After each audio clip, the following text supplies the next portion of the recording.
Hello and welcome back to episode 4 of Let's Play Hearts of Iron 4 China, The Waking Tiger. And in the last episode, it's all kicked off basically. China has kind of united just in time to counter, well we'll see, but to try and counter the Japanese threat from the Japanese. So we've managed to get the cooperation of Shaanxi, Zaibi, Sanma, Yunnan, the Zhuangzi clique. Okay, we've all kind of united, even communist China, we've all sort of jumped in to what is effectively the united front of China. So if we look at faction map modes here, the Chinese United Front, there it is, united against the tyranny of Japan. So to that end, Shaanxi has already been declared on by Japan. Undoubtedly they're trying to make Shaanxi one of their little puppet states, a bit like Manchukuo, God knows what they're going to call this one. But if we've got anything to do with it, we're going to stop it. Now in the last episode we did get a pop-up where Shaanxi was asking us to come and help them. Our opinion of them isn't great for the following reasons basically. They hold our core provinces, they're cooperating with the communists.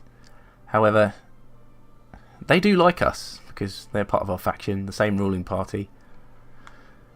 Yeah, they requested that we join their war, and I saved the game when I came out of the game, and I came back in, and the pop-up wasn't there anymore.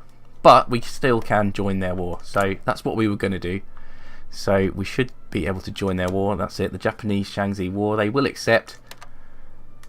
There we go. So we're basically at war with Japan now. And in the last episode as well, Japan, after the Marco Polo Bridge incident, basically demanded a load more territory, and we had two options. We could either let them have that or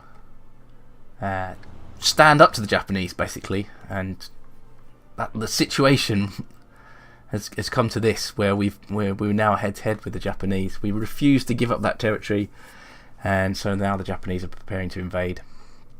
They've built up a lot of divisions. Last time we checked here, there were 5 Japanese divisions. There's a motorised division here. I can see panzer divisions, marines, cavalry. Oh dear. I bet which army is this? This is the Northern Army.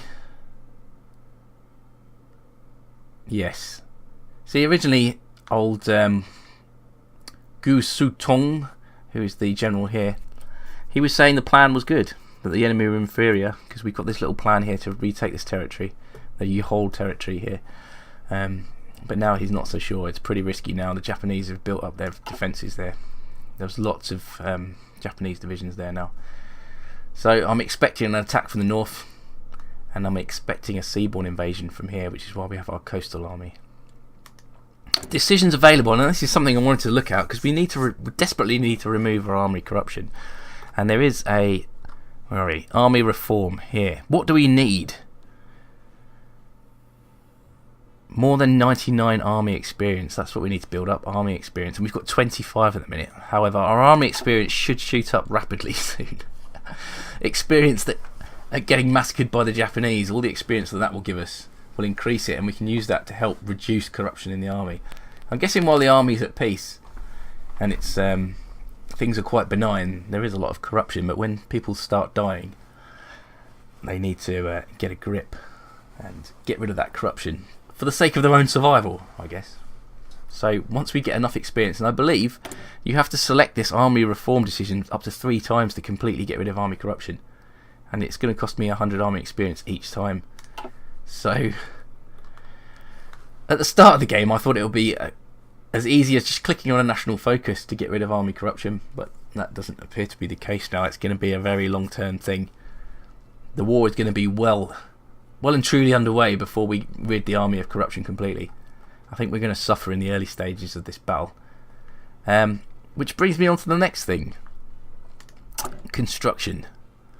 Now, available construction 0. Yeah, they're all working on constructing other civilian factories and infrastructure. And we're using... we've lost 4 to imports, 10 are on construction. I'm thinking that we should probably cancel some of our imports just so we can speed up our construction. Let's look at our production here.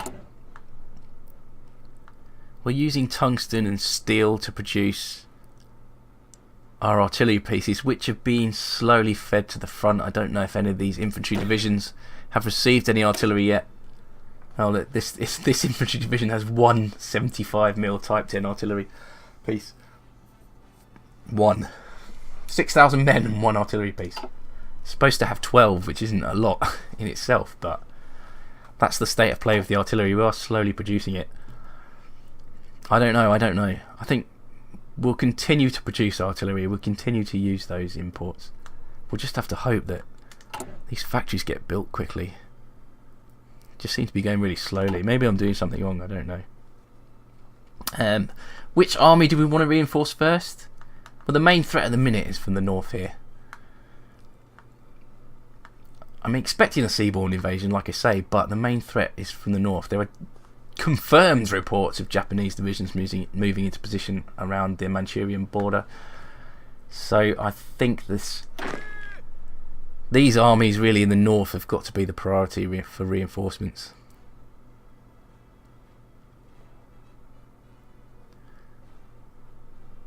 Now look, I mean, this is new, isn't it? Execute battle plans in a balanced manner.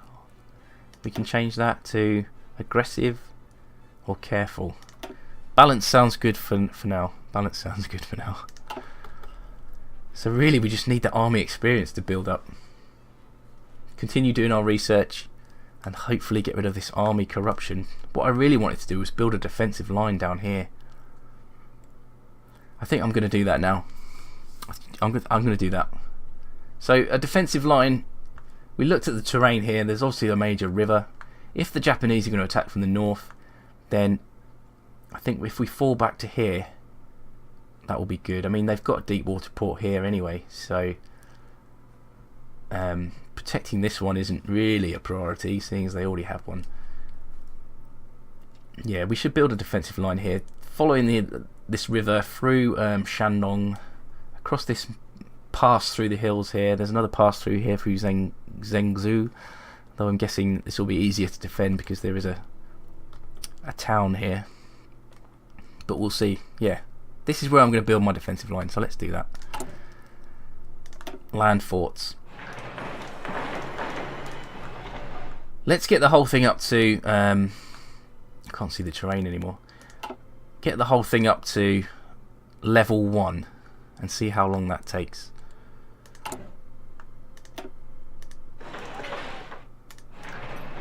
There we go.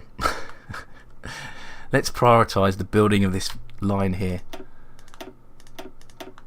See how long that takes. I don't think level 1 fortifications will take that long to build, but we'll see. We'll see. Now I haven't messed around too much with fallback lines. If we select this army here, you can give them a fallback line, but I've never ever used it. I'm guessing here, fallback line. Fallback lines are useful for positioning divisions for defence, for example behind a river or somewhere else in friendly territory. Right here. So the fallback line would be down here, through here to here, correct? Okay, so if at any point I want this army to fall back, I simply assign them to this fallback line and they will fall back in order, in some kind of organised chaos, rather than just full on retreat. Fall back to this reinforced line once it's built, if it ever gets built. We'll call this line the, we should be able to give it a name, that would be good. We'll call it the Jinan line. There we go. Let's let the clock tick over. Shaanxi have accepted our offer in support of their ongoing war, and we are now fighting on their side. So we're now at war with Japan, basically. Here we are, the Japanese-Chinese war. So of course Manchukuo and Menkukuo are on the side of the Japanese. They're Japanese puppet states up here, and basically the entire Chinese United Front is at war with Japan. 15th of July 1937. Yunnan has joined the Chinese front as well. We are stronger together. Shaanxi Click has joined. Yes, yes, everybody's joining. Let me just... The sound effects, I don't know. The sound effects sound really loud. Let's turn them down a little bit. I don't know what it sounds like you're in. What's this? Alright, pick a fight of Japan. So, let's look at details here. For years, the Japanese have heaped demand upon us. These days are over, and the next time they will make even the slightest demand of us, we will not yield an inch. There we go. So what's next in line after pick a fight of Japan? The War of Resistance. Gains a national spirit war of resistance. Which basically grants division defence on core territory plus 10%. That's what we want. That's what we were going for. Let's do that. Do not meet the requirements. Does not have a national spirit army. Oh dear. It's because we've got the army corruption. We can't even take this yet. Great. Which means we can't go anywhere down here. Okay, so we need to look at something else to do. Meanwhile, construction engineering.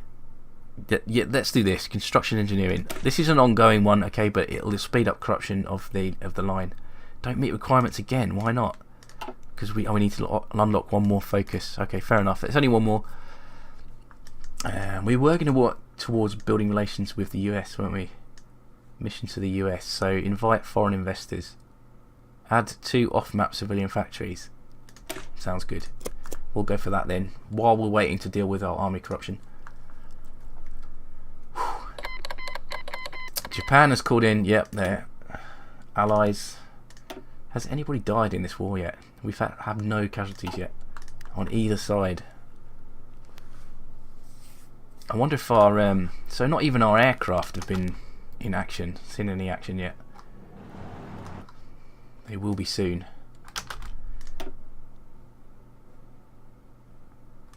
Okay, so these two, we should call them in to the war. And they've joined. Good. Good. So that's the entire Chinese United Front now standing against Japan. This is naval combat in the Yellow Sea. Oh, that's right. Yes. I did say it in the last episode, but we forgot to recall our small naval task force, and it's been caught by an Imperial Japanese fleet. I said there was no sense in letting them get massacred, and I've just let them get massacred. Good. Okay, military blunder. The first military blunder of the war has been allowing our tiny navy to be massacred by this huge Japanese fleet. Look at all these aircraft, torpedo bombers. Oh my lord, light cruisers. There's an aircraft carrier, 2 aircraft carriers here. Heavy cruisers, battleships, and we've got what, 4 light cruisers and a destroyer without any proper commanders. I'm sorry. I'm sorry, boys. I forgot to bring you in before we declared war. We'll see what the outcome of that battle is, but I doubt it's going to be good. I'm really worried about this army corruption. Things are going to happen at a rapid rate if not. So the Marco Polo Bridge incident. Japanese-Chinese forces have skirmished inconclusively over the strategic southwest of Beijing. Okay, China has rejected Japan's demands for an apology and territorial concessions. Damn right. Claiming instead that the breaking point of Japanese aggression has been reached. We will not yield an inch. Not willingly, anyway. Okay, northern China. The enemy has air superiority over northern China. That isn't a surprise. We fully expected them to do that. So, last day here. Let's see if I can make any sense of this. So, as far as we know, we have 30 active friendly fighters in this area. And there's 54 active enemy bombers in this area. That's right, isn't it? Yeah, we have 30 aircraft at this.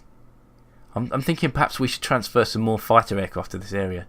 We do have some near Shanghai, which isn't under threat just yet. Let's transfer.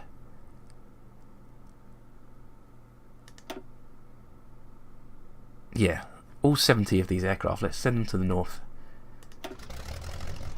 In a desperate attempt to try and regain air superiority, although I doubt it.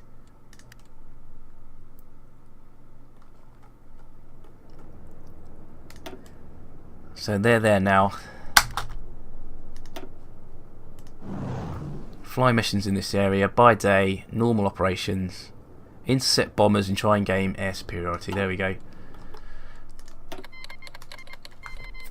Interesting. The Soviet Union wants to send 2 divisions and their air wings as volunteers to help us.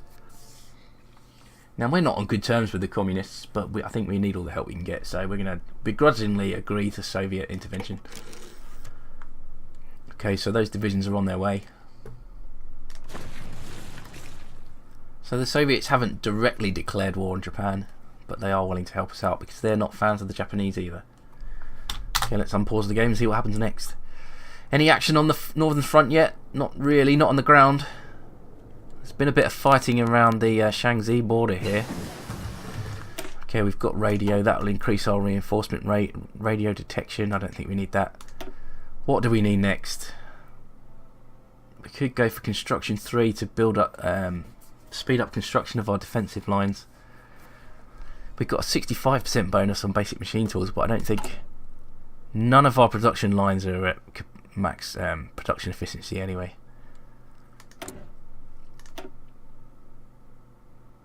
I think in the current situation, improving our land doctrine, as in the deep battle and defence, is a good idea.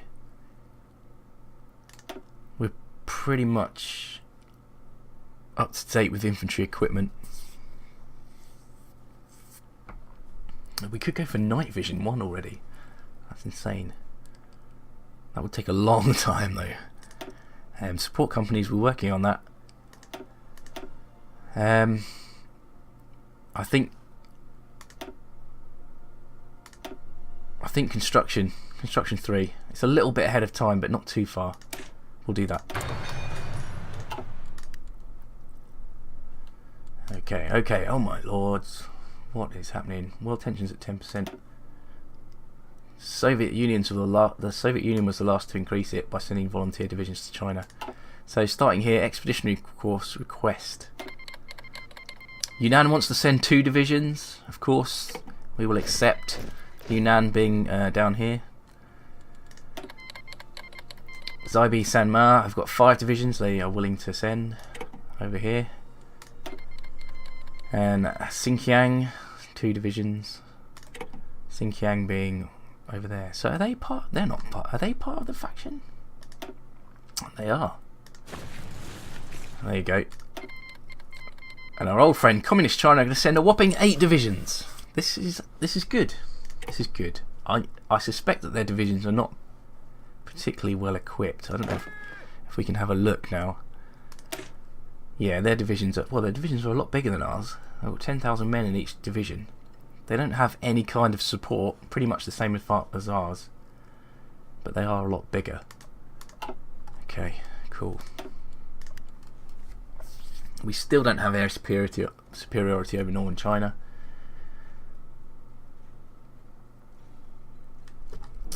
Do we have any unassigned divisions? We don't. Yes, we do. So these are the divisions that we can bring in from other nations. Let's send, is this one mine as well? Let's send them to the northern front then. Where are the rest of them? Yeah, let's send all these divisions from the Chinese warlords to the northern front.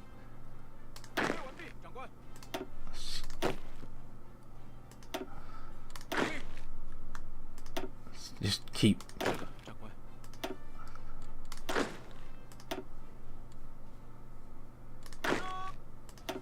reinforcing the front.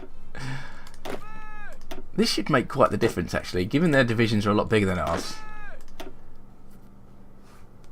There must be an easier way of doing this. Let's do this. There we go.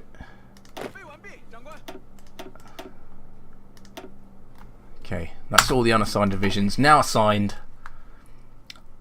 Okay, right, our navy has finished that battle. We still have 7 ships, so in that naval battle, I didn't get a report from it, but we managed to escape with every single ship, I think. 1, 2, 3, 4, 5, 6, 7. Yeah, all our ships escaped from the Japanese Imperial Navy.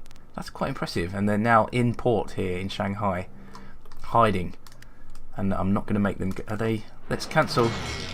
Yeah, let's cancel their mission. Because how do I do that? You just click on hold, don't you? Currently repairing. Yeah, I want you to repair, but I don't want you to go on. That's it. Okay, don't go back out, for Christ's sake. You were lucky to survive that. Okay, Eastern China. Oh dear, oh dear. Eastern China. We have 150, estimated 150 Japanese fighters now over Shanghai on close air support missions. We have no anti-aircraft capability at all really around Shanghai. At least I don't think we do. No. Oh, construction is so slow. We have no fighter screen over the top of Shanghai either. The Soviet forces are still in transit. We still don't have air superiority over northern China. Let's have a look, see what's going on here. Strategic air map. Okay, so it's pretty balanced in northern China, although we don't have air superiority, nor do they really. However, over eastern China, the enemy are well and truly dominating. Should we send some fighters back from northern China? I bet these pilots are like, oh dear. Let's send 30 back. So we've got 17 in the north, 30 in the east. Swap them over. Okay, so they've swapped over. Well, they will be in a minute. There they go. Let's get them flying over eastern China then. Yep, that's all good. Just by day. I don't think we have much night fighting capability at this stage in the war. I don't think anyone really did. So we are at war. We have taken casualties now. Shaanxi have taken 372 casualties so far, which, in the big scheme of things, is peanuts. It's going to get a whole lot worse before it gets better. The divisions from the Chinese warlords are moving towards the front. But so far the Japanese haven't gone on the offensive, which is good. We've regained air superiority, in fact, in eastern China. We're still fighting for air superiority in northern China. It looks like the Japanese are concentrating their efforts against Shaanxi, which is dangerous because it means if they come around here and take the capital, it massively extends the line that we have to defend. But hopefully it shouldn't bypass our defensive line. We may have to extend it down here though. Decisions. Well, that's it in a nutshell. The war has started, but we have, on the plus side, managed to unite China, and we have been militarily boosted because of that. We've regained control of air superiority over northern China. The Japanese are pushing against Shaanxi there rather than concentrating on our quite well defended line. They have sent their aircraft over eastern China. Oh, it's northern China that we don't have air superiority. We have regained it over eastern, sorry, I apologise. But they have been sending their aircraft here. It looks like they're preparing for an invasion here, as we guessed they probably would. And we've just started construction on a defensive line here. And you can see the beginnings of that here. This is the, what did we call it? The Jinan line, following this river, wherever this river is here. The Yellow River, I'm guessing. Comes out of the Yellow Sea. Yellow River. Yeah, so that's what's happening. I hope you enjoyed it. Click on like if you did. Click on subscribe if you want to see what happens next. I have no idea. We're probably going to get massacred. But whatever happens, it should be fun. And I'll see you next time. Thank you.